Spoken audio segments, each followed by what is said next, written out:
हाँ बच्चों, इस सेशन में हम लोग किसी भी इवेंट की प्रोबेबिलिटी निकालने का फॉर्मूला देखेंगे और इसमें इक्वली लाइकली आउटकम्स कंडीशन है। इसका ये मतलब रहता है सम संभाव्य, मतलब कि जैसे किसी हमने कॉइन को उछाला तो हेड और टेल दोनों के आने की प्रोबेबिलिटी सेम है, 50-50% है।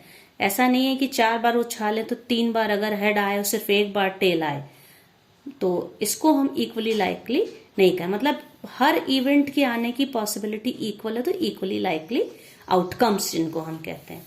तो इस कंडीशन में अगर हम मान लेते हैं एस सैंपल स्पेस है और जिसमें कि कोई रैंडम एक्सपेरिमेंट हमने किया जिसमें कोई इवेंट है, तो उसमें उस इवेंट के एम आउटकम्स हैं, ठीक है, स्मॉल एम, मतलब एन ई यहाँ पे एम है और sample point total small M है, तो ई की प्रोबेबिलिटी क्या होगी, M upon N, number of outcomes favourable to E upon total number of possible outcome.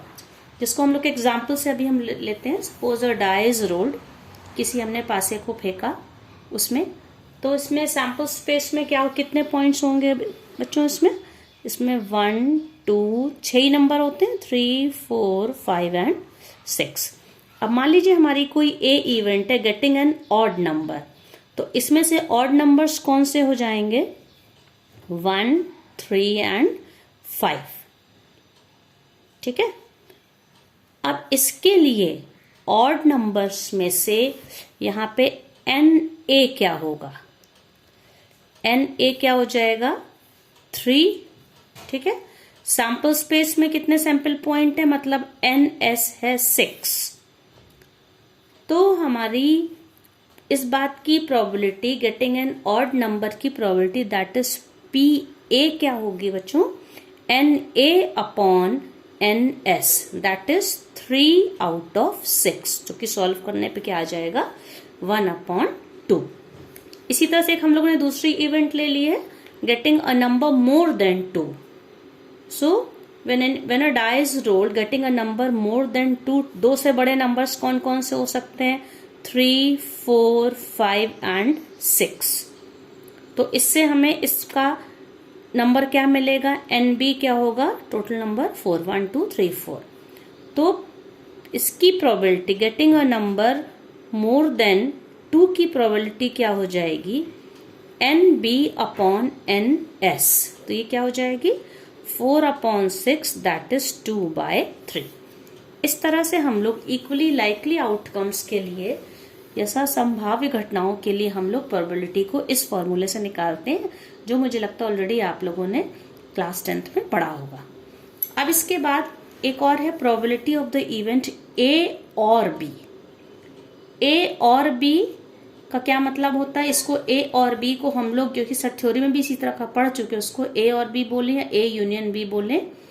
अगर इवेंट्स म्यूचुअली एक्सक्लूसिव नहीं है तो इसका फॉर्मूला है P A plus P B minus P of A intersection B.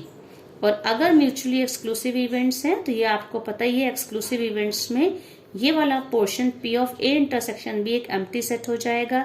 इस condition में P of A और B that is P A union B क्या हो जाएगा, P A plus P B. फिर एक प्रोबेबिलिटी का एक और फॉर्मूला है, probability of the event not ए।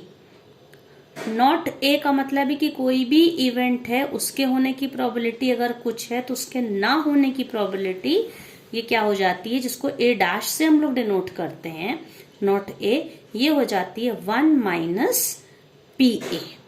अगर ए की प्रोबेबिलिटी पता है तो ए के किसी इवेंट के होने की प्रोबेबिलिटी पता है, तो उसके ना होने की प्रोबेबिलिटी के लिए उसको हम लोग 1 से माइनस करते हैं। ओके, तो अब इसी पर बेस्ड हम लोग एग्जाम्पल लेते हैं।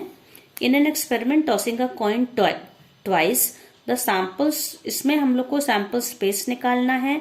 फिर ये 6 इवेंट्स हैं जिनकी प्रोबेबिलिटी हम लोगों को निकालनी है।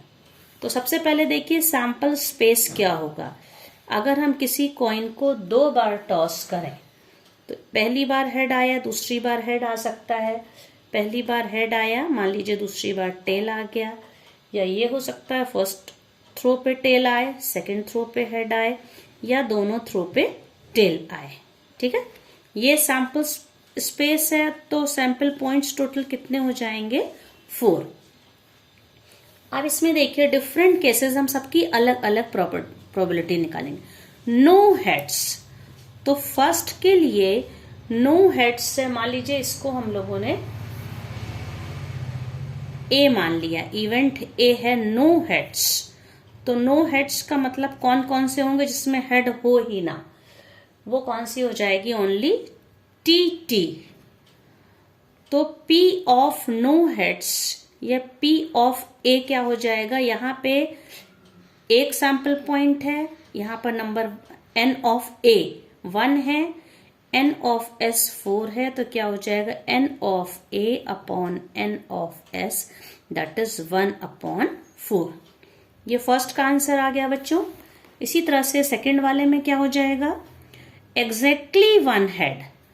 तो एग्जैक्टली 1 हेड को अगर हम लोग सेट बी से डिनोट करें, एक हेड वाले कौन से हैं, देखिए या तो एच टी या टी एच। ओके, तो इससे पी नंबर इसका कितना हो गया, एन ऑफ बी क्या हो जाएगा 2। दो इवेंट्स, दो ऐसे आउटकम्स हैं जिसमें सिर्फ एग्जैक्टली का मतलब सिर्फ एक ही हेड हो, या पहले हेड आए या बाद में आए। ठीक है, तो इसकी प्रोबेबिलिटी क्या हो जाएगी, एग्जैक्टली 1 हेड की प्रोबेबिलिटी क्या, सैंपल स्पेस में टोटल 4 आउटकम्स हैं, तो ये वैल्यू डिनोमिनेटर हमेशा 4 रहेगी। तो एग्जैक्टली 1 हेड हो जाएगा 2 out of 4 that is 1/2। Third case देखिए बच्चों, थर्ड केस में क्या, 2 हेड्स। तो 2 हेड्स का क्या मतलब हो गया, 2 हेड वाली हम लोगों के पास सिर्फ एक ही इवेंट है, लेट्स सी दैट इज, इसमें से सिलेक्ट करिए 2 हेड वाला, ये एच एच। ओके, तो इसका नंबर क्या हो जाएगा NC, ये हो जाएगा 1। तो इसका मतलब इसकी प्रोबेबिलिटी 2 हेड्स की प्रोबेबिलिटी क्या हो जाएगी 1/4। इसी तरह से फोर्थ केस क्या, एटलीस्ट 1 हेड। एटलीस्ट 1 हेड का क्या मतलब होता है, कम से कम एक हेड। तब इसमें बच्चों 2 केस हो सकते हैं, या तो एक, क्योंकि 2 बार हमने थ्रो किया है कॉइन को, तो या तो एक हेड या 2 हेड। तो हमारे पास आउटकम सैंपल स्पेस से कौन कौन से होंगे, एटलीस्ट 1 हेड के लिए HH हो सकता है जिसमें 2 बार हेड है, या पहले हेड बाद में टेल आए, या पहले टेल आए बाद में हेड आए। तो क्लियरली इसकी प्रोबेबिलिटी क्या हो जाएगी, यहां पे 1 2 3 सैंपल पॉइंट्स हैं और सैंपल स्पेस में 4 है, तो एटलीस्ट 1 हेड की प्रोबेबिलिटी क्या आ गई 3/4। फिर इसके बाद फिफ्थ क्या है, 1 हेड 1 टेल। 1 मतलब कोई भी एक हेड हो, कोई भी एक टेल हो। तो ये कौन सा केस हो गया, यही बी वाला हो गया, एग्जैक्टली 1 हेड वाला जो था। इसमें है 1 हेड 1 टेल। 1 हेड तो या तो हमारे पास HT पहले हेड बाद में टेल आए, या पहले टेल बाद में H आए। तो इसकी प्रोबेबिलिटी क्या हो जाएगी, 1 हेड 1 टेल की 2, और सैंपल स्पेस में कितने हैं 4, 2/4 दैट इज 1/2। अब लास्ट क्या है बच्चों, पेज बंद हम यहीं पे कर दे रहे हैं उसको, एटलीस्ट 1 टेल। एटलीस्ट 1 टेल का क्या मतलब होता है कि कम से कम एक टेल हो, तो या तो एक टेल वाला हो या 2 टेल। मान लीजिए ये हमने सेट का नाम रखा F, तो इसमें कौन कौन सा होगा, एटलीस्ट 1 टेल में सिर्फ ये HH नहीं होगा जिसमें 2 हेड है, क्योंकि यहां टेल नहीं है। तो या तो एक टेल वाला HT 1 टेल में, या TH, या दोनों टेल। तो इसमें कितने सैंपल, 3 हो गए इसका नंबर। तो इसकी प्रोबेबिलिटी एटलीस्ट 1 टेल का क्या होगा, P ऑफ F क्या हो जाएगा 3/4। तो इस तरह से हम लोग प्रोबेबिलिटी को निकाल सकते हैं। अब बच्चों इसी में एक मैं आपकी NCERT की बुक का ही सॉल्ड एग्जाम्पल ले रही हूं, जिसमें यह है कि ताश के 52 जो पत्ते थे उसको हमने अच्छे से उसको फेंटा है, उसमें से रेंडमली एक कार्ड निकाला है। अब हमें प्रोबेबिलिटी निकालनी है जिसमें कि फर्स्ट केस क्या है, यहाँ पे देखिए कि पत्ता ईंट।